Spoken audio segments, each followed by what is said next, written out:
네, 날씨가 많이 더우시죠? 지치고 힘든 이 와중인데 또 이렇게 함께 예배당에 나와서 기도할 수 있게 되어서 감사를 드립니다. 기도하는 이 순간은 에어컨이 있어 시원하는데 오고 가는 게 또 낮에 우리가 힘들었기 때문에 지친 것 같아요. 오늘도 힘내서 함께 기도하는 귀한 그런 시간 되기를 바랍니다. 오늘 말씀은 부부에게 주시는 말씀입니다. 그 말씀 중에 기도에 대한 가르침이 있어요. 그래서 오늘 이 말씀을 함께 살펴보게 될 터인데, 부부의 기도가 막히는 경우가 있습니다. 기도가 막히는 경우가 있다. 그래서 이 말씀을 함께 경청하면서 우리가 어떻게 기도해야 되는지 이 베드로전서 말씀을 통해서 주님의 음성을 듣고자 합니다. 여러분, 부부는 상호 순종하고 또 서로 존중하면서 살아가는 그런 서로 돕는 배필로 하나님께서 처음에 그렇게 만들어 주셨어요. 원래 하나님께서 아담을 창조하시고 다른 동물들은 암수 짝이 있어서 그렇게 공동체를 만들고 살아가는데 아담만큼 혼자 있는 것을 보시고 하나님께서 그 홀로 있음이 좋지 못하게 여기셔서 돕는 배필 하와를 만들어 주셨다라고 말씀하고 있습니다. 그 창세기 2장 18절 말씀인데 우리 화면을 보면서 같이 한번 읽도록 하겠습니다. 시작. 여호와 하나님이 이르시되 사람이 혼자 사는 것이 좋지 아니하니 내가 그를 위하여 돕는 배필을 지으리라 하시니라. 이 말씀에서도 분명히 얘기해 주신 것처럼 하나님께서 아담이 혼자 사는 것을 좋지 못하게 보셨습니다. 그 이유는 다른 동물들처럼 돕는 자가 없기 때문에, 돕는 배필이 없기 때문에 돕는 자가 있어서 공동체를 이루는 것이 훨씬 좋겠다라고 이렇게 보시고, 그래서 사람 공동체, 동물의 공동체뿐만 아니라 사람도 공동체가 되기 위해서 그렇게 짝을 만들어 주신 것을 보게 됩니다. 그러므로 우리가 아담과 하와가 함께 사는 것은 결국은 사람의 공동체를 만들어서 서로 함께 돕고 서로 함께 협력하는 그런 사람 공동체를 하나님께서 만들고 싶으셨다라는 그 창조의 의지를 우리가 여기서 살펴보게 됩니다. 그러므로 여러분, 우리가 더욱더 항상 모든 사람이 서로 돕는 사람으로 존재하지만은 가까울수록 더 돕는 존재가 되어야 된다. 가장 가까운 사람이 누구입니까? 부부가 아니겠습니까? 그리고 가족 아니겠습니까? 그래서 서로 돕는 배필로, 돕는 자로 하나님께서 부부의 연을 맺어주셨고 또 가족이라고 엮어주셨다는 사실을 우리가 잊지 말았으면 좋겠습니다. 교회 공동체도 마찬가지입니다. 하나님 아버지를 모시고 우리 형제자매 되었는데 우리가 이렇게 형제자매 되게 하신 것은 돕는 자가 필요하기 때문에, 또 신앙생활을 하는 것도 그렇고 하나님의 나라를 이 땅에 이루는 것도 그렇고 함께 도와서 협력해서 하는 공동체가 필요하기 때문에 그렇게 돕는 자를 하나님께서 세워주신다라는 사실을 우리가 꼭 명심하고 또 그것을 놓고 기도해야 되겠습니다. 먼저 이 부부에게 주신 말씀 중에 아내에게부터 주신 말씀을 보게 됩니다. 신기하게 여기뿐만 아니라 베드로뿐만 아니라 에베소서에 보면은 바울도 마찬가지입니다. 부부에게 말씀을 줄 때 남편에게 먼저 주지 않고 아내에게 먼저 줘요.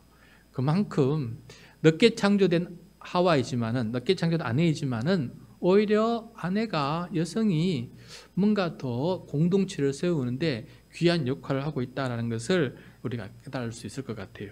자, 그럼 먼저 아내에게 주신 말씀 1, 2절 말씀인데 우리 다시 한번 오늘 말씀 읽도록 하겠습니다. 시작. 아내들아, 이와 같이 자기 남편에게 순종하라. 이는 혹 말씀을 순종하지 않는 자라도 말로 말미암지 않고 그 아내의 행실로 말미암아 구원을 받게 하려 함이니 너희의 두려워하며 정결한 행실을 봄이라. 여러분, 당시 사회는 가부장적인 사회였어요. 가부장적인 사회. 무슨 말씀 아시지 않습니까? 아내와 자식은 남편과 아버지의 어떤 소유, 재산처럼 그렇게 여겨졌던 그런 시대였습니다. 아내가 남편에게 순종하는 모습은 그때로 돌아가면 아주 당연한 말이에요. 아내들이여 남편에게 순종하라고 말했을 때 지금 우리가 듣는 그 어감하고 전혀 다릅니다. 그럼요, 그게 당연합니다라고 생각할 정도로 또 그렇게 이 말씀이 어색한 말씀이 아니었어요. 오늘날은 이게 남녀 평등의 시대가 되었다 보니까 아내만 남편에게 순종해야 되느냐 이런 생각이 있기 때문에 이 말씀을 들을 때 이제 아내들이 곧이곧대로 잘 들으려고 하지 않지요. 왜냐하면 내가 왜 종이냐, 내가 순종해야 되냐 이렇게 생각할 때가 많이 있습니다. 그런데 여러분 여기서 그때 당시로 돌아가서 한번 이 말씀을 경청했으면 좋겠습니다. 오늘날 눈으로 보지 말고 그때 당시에 돌아가서 그 말씀을 경청해야 그 말씀의 진의가 무엇인지를 깨닫고 오늘날 우리의 삶에 적절하게 우리가 적용할 수 있지 않겠습니까? 문자 그대로 적용하는 것이 아니라 그때는 이렇게 함으로써 무엇을 이루었듯이 오늘도 그 무엇을 이루기 위해서 오늘날 합당한 모습으로 우리가 살아야 되지 않겠습니까? 자, 그런데 그때 당시에 돌아가서 남편이 믿지 않는 남편일 경우 아내가 남편에게 순종해야 하는 이유는 또 남달랐어요. 그냥 일반적으로도 아내는 남편에게 순종해야 마땅한 거지만은 특별히 남편이 믿지 않을 경우에 아내의 순종은 남다른 의미가 그 속에 담겨져 있었다는 거예요. 어떤 의미가 그 속에 담겨져 있었습니까? 그것은 바로 남편을 구원하는 순종이 된다라는 것이에요. 그래서 구원론적인 의미가 영혼을 구원하는 의미가 있기 때문에 더욱더 믿는 아내는 믿지 않는 남편을 위해서 더 순종을 해야 된다. 왜? 그 순종이 영혼이 구원을 받느냐 안 구원받느냐의 관계에 직결되기 때문에 그렇게 중요하게 여겼다라는 것입니다. 자, 남편의 구원을 위한 목적이 담긴 순종이기 때문에 이 순종조차도 남다른 순종이 나타나요. 일반적으로 아내가 남편에게 하는 순종을 뛰어넘어서 믿는 아내가 믿지 않는 남편의 구원을 놓고 기도할 때 특별히 어떤 순종의 모습을 가지고 살았느냐. 2절 말씀을 보면은 믿는 아내는 믿지 않는 남편에게 두려워하며 정결한 행실을 보여주어야 한다라고 말씀하고 있어요. 여기서 두려워하며 정결한 행실은 남편을 두려워하고 남편 앞에 정결하다는 말을 하기 전에 먼저 어떤 의미냐면은 하나님께 행하는 모습이에요. 하나님을 두려워하고 하나님 앞에 정결한 행실로 살아가는 정말 참다운 하나님의 딸로서 살아가는 그 모습을 남편에게 보여줘야 된다라는 말씀을 지금 얘기해 주고 있는 것입니다. 그렇다 하면은 자동적으로 남편도 두려워하고 남편에게도 정결을 지킬 수 있는 사람이 되는 것이겠지요. 그래서 여기서 영성이 담겨져 있습니다. 믿음의 삶이 담겨져 있어요. 다시 말해서 아내는 항상 하나님의 현존과 역사하심 속에서 남편 앞에서 살아갈 수 있는 믿음의 사람, 하나님과 함께 하나님을 두려워하고 하나님 앞에 정결하게 살아가는 그 모습을 남편에게 보여줌으로 말미암아 내 아내에게는 하나님이 살아계시구나, 저렇게 하나님 앞에 깨어서 살아가는 거라는 그 모습을 우리가 보여줘야 된다라는 것입니다. 그렇게 될 때 남편은 아내의 모습을 통해서 하나님께서 살아계시구나 하는 것을 간접적으로 보고 간접적으로 느낄 수 있게 되는 것이죠. 그래서 저 하나님을 믿더니 저렇게 사람이 두려워할 줄 알고 또 정결하게 살아가니 하나님은 도움이 되시는 분이시고 좋은 분이시구나라는 것을 남편이 느끼게 된다라는 것입니다. 그래서 하나님이 살아계시다고 하는 이러한 하나님 앞에 살아가는 마음, 하나님 앞에서 경건하게 하나님 앞에서 정결하게 살아가는 이 모습을 보여줄 때 하나님 앞에서 저렇게 신실한 사람이라면 나에게도 신실할 것이다라는 사실을 깨닫게 해주는 것이죠.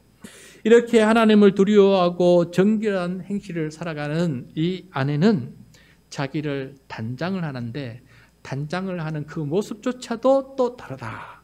모습조차도 아내가 이쁘게 단장하는 것이 그때나 지금이나 비슷한 모습이 있는데 이 단장하는 이유도 단장하는 방식도 또 다르다라는 것을 말씀해 주고 있어요. 3절하고 4절 말씀입니다. 같이 읽겠습니다. 시작.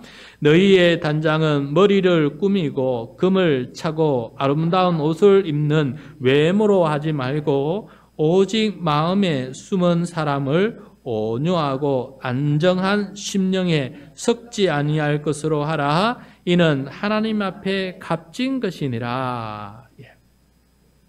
믿지 않는 사람은 머리를 꾸미고 금을 차고 아름다운 옷을 입고 그래서 남편에게 아름다운 외모를 보여주어서 그렇게 남편의 사랑을 받고 싶어 합니다. 이것은 세상 모든 여자들이 원하는 바고 그렇게 하기를 원하는 것이죠. 그런데 믿는 아내는 여기에 머물거나 여기에 치우치지 않습니다. 왜냐하면 더 아름다운 단장이 있다는 것을 알기 때문에 그게 더 많은 신경을 쓴다는 것이죠. 그 아름다운 단장이 뭡니까? 오늘 4절 말씀에 보면은 겉모습만이 아니라 마음에 숨은 속사람.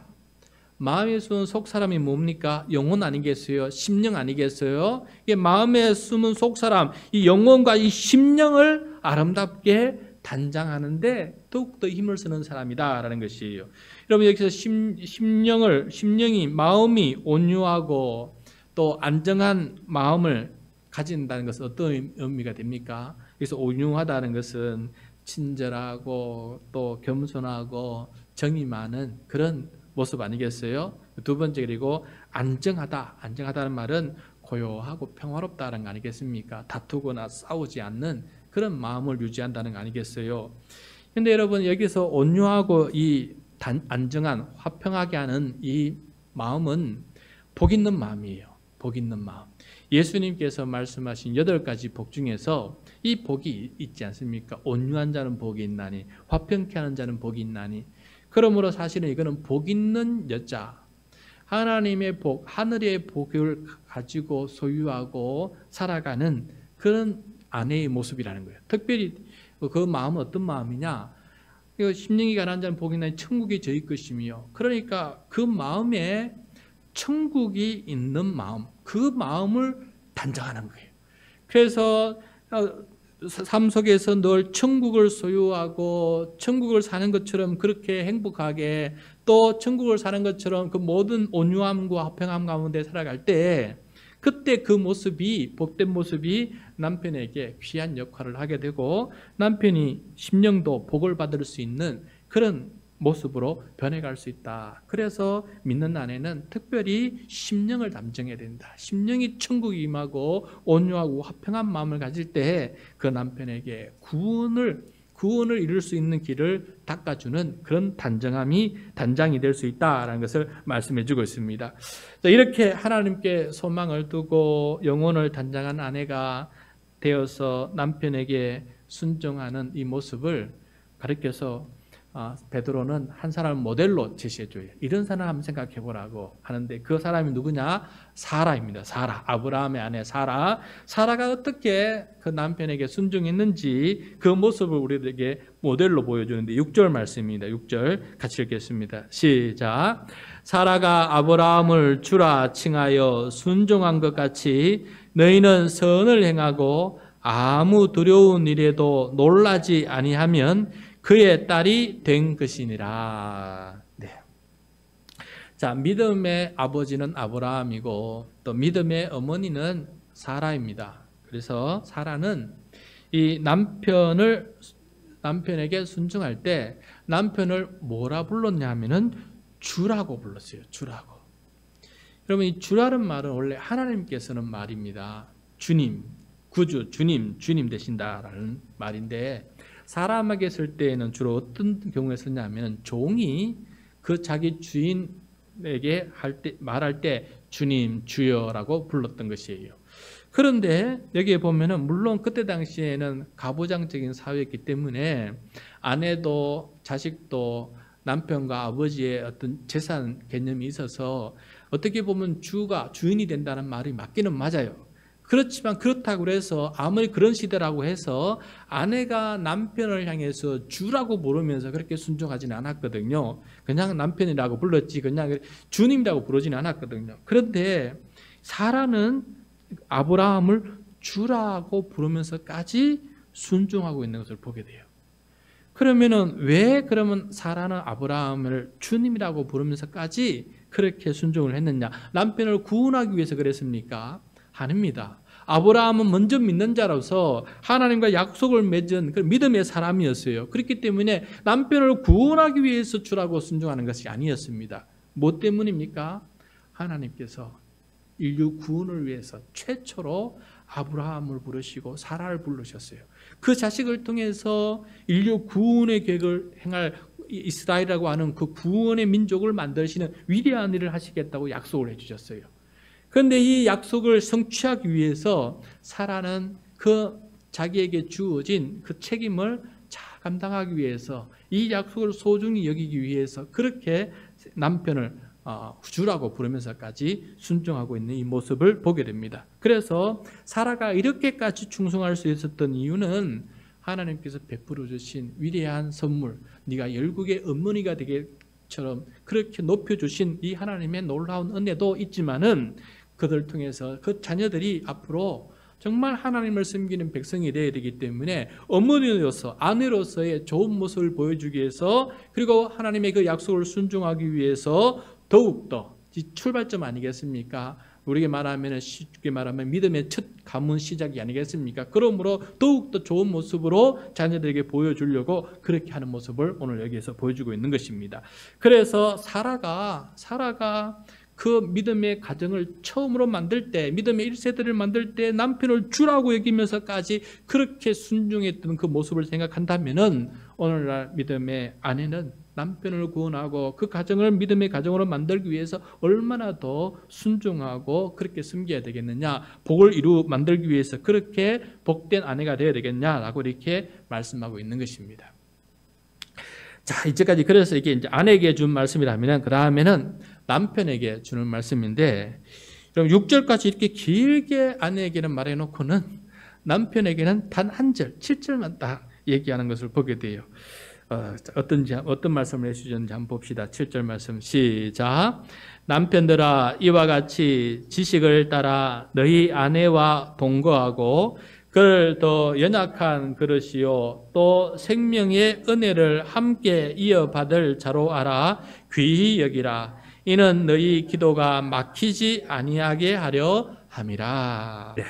짧은 한 구절이지만은 내용을 보면은 오히려 아내보다 남편에게 더 많은 것을 요구하고 있어요. 짧지만은 사실은 더 많은 것을 요구하고 있어요. 보시면은 남편들아, 이와 같이 아내를 대해라라는 거예요. 그러니까 똑같은 말을 반복하기 싫다. 이와 같이 너희도 아내도 그렇게 아내에게 순종하고 아내에게 잘하기 위해서 심령으로 남편도 온유와 화평으로 단정을 하고 그렇게 순종하면서 사라가 만약 너희는 남편 아브라함처럼 사례를 버리지 않고 그렇게 살았던 그 모습을 너희가 본받아야 된다. 똑같이 이와 같이 그렇게 하라라는 말씀이에요. 그러니까 남편은 적게 말한 게 아니고 똑같이 남편도 그렇게 하라는 말씀 아니겠어요? 그래서 이와 같이라는 말씀, 동등하게 대등한 수준으로 같은 내용으로 똑같이 그렇게 하라. 그래, 서로 돕는 배필이기 때문에 똑같이 서로 돕는 자로서 그렇게 살아야 된다라는 것을 말씀해 주고 있는 것이에요. 그러므로 특별히 믿는 남편이 믿지 않은 아내를 둘 때는 또 마찬가지예요. 아내의 구원을 위해서 그렇게 내가 믿는 남편은 그렇게 살아야 되는 것입니다. 똑같은 말씀이에요. 그런데 남편은 그 다음 말씀이 있어요. 지식을 따라라는 말이 있어요. 지식을 따라. 여기서 지식을 따라라는 말은 깊은 이해와 배려가 있어야 된다는, 깊은 배려를 따라서, 깊은 이해를 따라서 아내를 그렇게 대해야 된다라는 것이에요. 그러니까 남편에게는 특별히 지식을 따라서 배려해야 될 것이 더 있다. 3가지 있다. 남편은 특별히 여기에 플러스, 아내가 하는 것에 대해서 더 플러스해서 아내에게 배려를 해야 될 것이 3가지가 더 있다라는 것을 말씀해 주고 있어요. 그 첫 번째가 뭡니까? 남편은 아내와 동거해야 한다라는 말이에요. 동거해야 된다. 여러분, 당시 아내는 재산처럼 여겼고 또 쉽게 크고 작은 이유로 아내를 내칠 수가 있었어요. 그때 당시에는 그런 문화가 있었거든요. 그런데 여기서 베드로는 말합니다. 절대 그렇게 하면 안 된다. 평생 아내로 존중하고 함께 동거동락하는 것이 이 남편이 해야 될 귀한 섬김이요 순종이다. 마찬가지로 아내에게도 정절을 지키고 다른 여자를 사랑하거나 간음하지 말고 내 아내와 함께 동경하며 그렇게 끝까지 사는 모습을 보여주라 라고 이렇게 말씀해 주고 있어요. 당시 남자들이 하는 나쁜 짓을 하지 말라라고 이렇게 말하는 것이죠. 그럼 두 번째, 남편은 아내를 더 연약한 그릇으로 알아 귀히 여겨야 한다라고 말씀하고 있어요. 여기서 연약한 그릇이다라는 것은 이 그릇은 육체를 말해요. 육체. 그러니까 이 육체를 보면은 힘 이런 것들을 보면은 남자가 더 세지 않습니까? 그래서 남자가 이 팔의 힘으로 여자를 억압하고 여자를 때리고 아내에게 이렇게 함부로 대하는 일을 하기가 쉽습니다. 그리고 가장이라고 하는 권력을 가지고 있지 않습니까? 그래서 그 가장이라는 권력을 가지고 함부로 대하기 쉬운데 여기 보면은 더 연약한 것으로 알아서 귀히 여겨라라고 말씀합니다. 귀히. 그래서 그런 힘 행사든지 권력 행사를 하지 말고 더 연약한 것을 알고 귀하게 그렇게 여기고 대해야 된다라는 것을 말씀해 주고 있습니다. 오늘날든 옛날든 남자들이 꼭 명심해야 될 그런 말씀이라 생각이 들어요. 다음에 셋째, 남편은 아내를 생명의 은혜를 함께 이어받을 자로 알아 귀히 여겨야 된다라고 말하고 있습니다. 여기서 생명의 은혜를 함께 이어받는다. 생명의 은혜를 이어받는다는 것은 상속받는다는 것이거든요. 그러니까 생명의 은혜가 뭐냐면은 영원한 생명, 영생, 천국, 하나님의 나라, 하나님의 자녀된 권세, 거듭남의 비밀, 구원, 이것을 다 가리키는 말이에요. 그래서 이 생명의 은혜를 아내와 더불어서 상속받는다는 것을 알고 그렇게 귀히 여기라라고 말하고 있어요. 여러분 옛날에는 상속하면 남자만 받지 않습니까? 아들만 받지 않습니까? 아내와 여자들은 상속을 받지 못하지 않습니까? 그런 문화에 젖어가지고 이 생명의 은혜도 천국도 남자들만 받는 거로 생각하지 말고 함께 이어받는다. 함께 상속받는 것이라는 사실을 이해하고 이 땅에서도 재산도 함께 받아야 되겠지만은 하늘의 재산도 함께 물려받는 존재로 여기고 함께 이어받아 상속받을 자로 알고 귀히 여기라라고 이렇게 말씀하고 있는 것을 보게 돼요. 그러므로 이것은 당시 함께 교회라고 하는 믿음의 공동체 안에서 함께 구원의 동력자, 전도의 동력자, 섬김의 동력자, 직분의 동력자 그렇게 함께 하면서 브리스길라와 아굴라처럼 부부가 함께 교회의 지도자, 담임 목사가 되는 것처럼 그렇게 함께 섬겨 나가는 귀한 동력자로 얘기해야 되지 나만 하고 여자들은 아무것도 못한다라고 이렇게 무시하고 여자들은 교회에서 입만 다물고 있으라고 이렇게 해서는 아니 된다라는 것을 꼭 명심해라고 지금 베드로가 이렇게 얘기해주고 있는 것을 보게 돼요. 그러므로 남편이 아내에게 신경 쓰고 해야 될 일이 더 많다. 조심해야 될 것이 더 많다. 배려해야 될 것이 더 많다라는 것을 오늘 말씀을 통해서 배우게 됩니다. 자, 7절 말씀 마지막을 보면은 그런데 여기서 오늘 우리가 기도에 대한 주제 아닙니까? 기도를 어떻게 제자들의 기도를 배우려고 지금 우리가 모였는데 7절 마지막 말씀을 보면은 이러한 아내와 남편이 되지 못하면은 이런 남편과 아내가 되지 못하면은 부부의 기도가 막힐 수 있다라고 충고하고 있어요. 부부의 기도가 막힐 수 있다. 기도가 막힌다. 여러분 기도가 막힌다는 게 무슨 뜻입니까? 좋은 남편, 좋은 아내가 되게 해달라는 기도를 드리지 못하게 되는 거 아니겠어요? 이대로 살지 못하면은 자기가 부끄러우니까 이런 생각을 갖지 않으니까 그냥 지금 옛날 방식대로 사니까 이런 좋은 하나님의 뜻을 모르기 때문에 좋은 남편, 좋은 아내 되게 해달라는 그 기도 자체를 하지 못하지 않겠습니까? 그러니까 이미 기도가 막힌 것이죠. 두 번째, 이렇게 살아가면은 다른 것을 아무리 우리가 기도 열심히 하지 않습니까? 우리가 기도하면서 뭐 부부만을 위해 기도합니까? 교회를 위해 기도하고 사회를 위해서 기도하고 이웃을 위해 되게 하고 이런 많은 것을 기도하지 않습니까? 그 모든 기도는 어떻게 기도해서 응답을 받겠지만은 좋은 남편이 되게 해달라, 좋은 아내가 되게 해달라는 그 기도는 드리지를 못하기 때문에 그에 대한 기도의 응답조차도 받지 못하는 거 아니겠어요? 그러므로 기도가 막힌 것 아니겠습니까? 하나님께 응답조차도 받지 못한다. 그렇게 되면 결국 어떻게 됩니까? 믿지 않는 남편, 믿지 않는 아내가 구원받는 일도 어려워진다는 것을 지금 말씀해주고 있어요. 그래서 기도가 막힌다는 것은 좋은 아내, 좋은 남편이 되는 길도 막히고 믿지 않는 남편과 믿지 않는 아내가 구원받는 길도 막히게 되고 또 그를 위해서 하나님의 뜻이 이루어지길 위해서 기도하는 그 기도도 막히게 된다는 것을 말씀해주고 있다라는 것을 오늘 말씀을 통해서 우리가 깨닫게 됩니다. 그러므로 여러분 이러한 기도가 막히지 않는 부부가 되어야 되겠어요. 왜 늘 기도하지만은 부부 관계가 너무 안 좋을 때에는 배우자를 위해서 기도하지 않는 그런 경우도 있어요. 포기하거나 도저히 상종을 못하겠다 싶어서 모든 것을 포기하고 악한 심정에 전혀 기도하지 않는, 기도가 막힌 부부로 상대를 위해서, 배우자를 위해서 전혀 기도하지 않고 살아가는 그런 사람이 있다는 거예요. 이렇게 기도가 막혔으면 어떻게 해야 되느냐? 그 막힌 기도를 뚫어야 되지 않겠습니까? 그 기도를 열어야 되지 않겠습니까?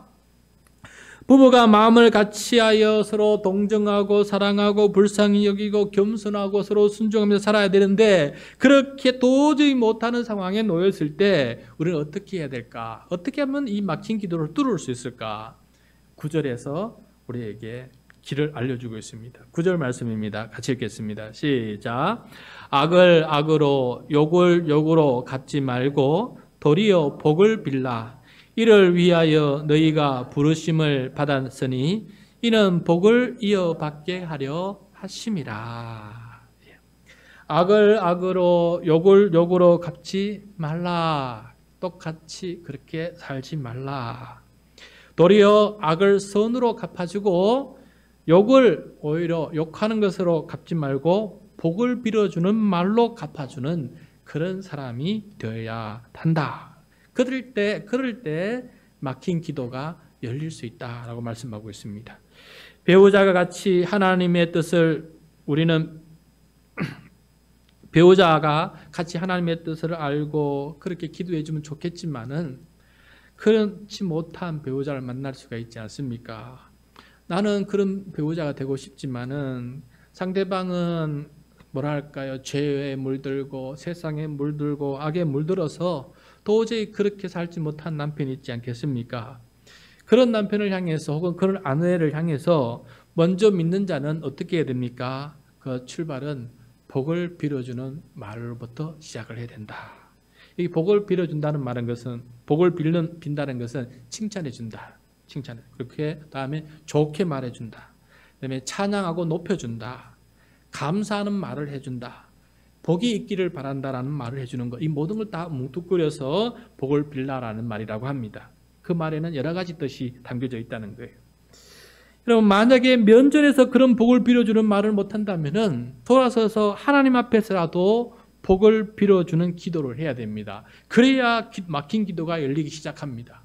면전에서 그렇게 하면 더 빨리 그 기도가 풀리겠지만은 면전에서 그렇게 못하더라면 돌아서서 하나님 앞에 서서 기도라도 복을 빌어주는 기도를 해야, 그래야 그 막힌 기도가 풀려지면서 배우자를 위한 기도, 구원을 위한 기도가 술술 풀려나기 시작을 한다라는 것을 말씀해 주고 있어요. 왜 여러분 복을 빌어줘야 됩니까? 왜 복을 빌어줘야 되는 것이에요?